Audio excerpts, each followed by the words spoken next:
Mun ADHD, videosarja elämästä ADHDn kanssa.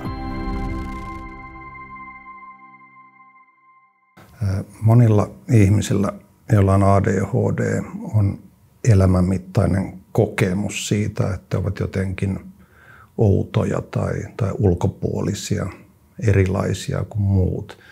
Ja ovat sitä kautta usein myös herkistyneet ympäristön tai muiden ihmisten reaktioille.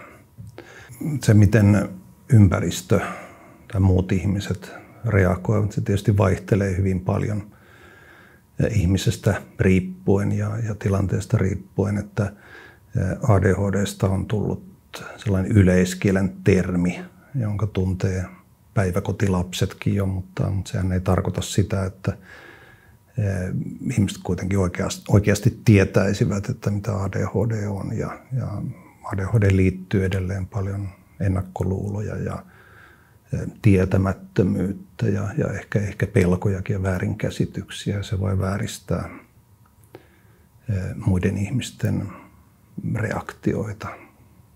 Omasta ADHDsta kertominen kannattaa kyllä yleensä aina, etenkin läheisille. Aikuinen saa ADHD-diagnoosin, niin ensinnäkin hänen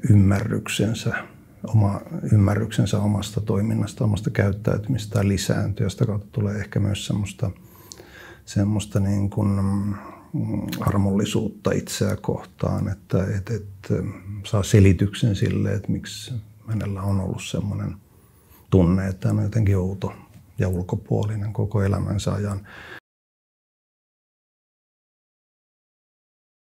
ADHD-oireita voi voimistaa hyvin monet tekijät, tietysti ihan ymmärrettävästi stressi, väsymys, työuupumus, masennus, päihteiden käyttö. Ihan oikeastaan kaikki samat tekijät, jotka niin kuin kenellä tahansa meistä niin voisivat häiritä keskittymistä, niin tietysti heikentävät keskittymistä vielä enemmän ihmisellä, jolla on ADHD, koska hänellä on se tarkkaavuuden ongelma siellä lähtötilanteessa.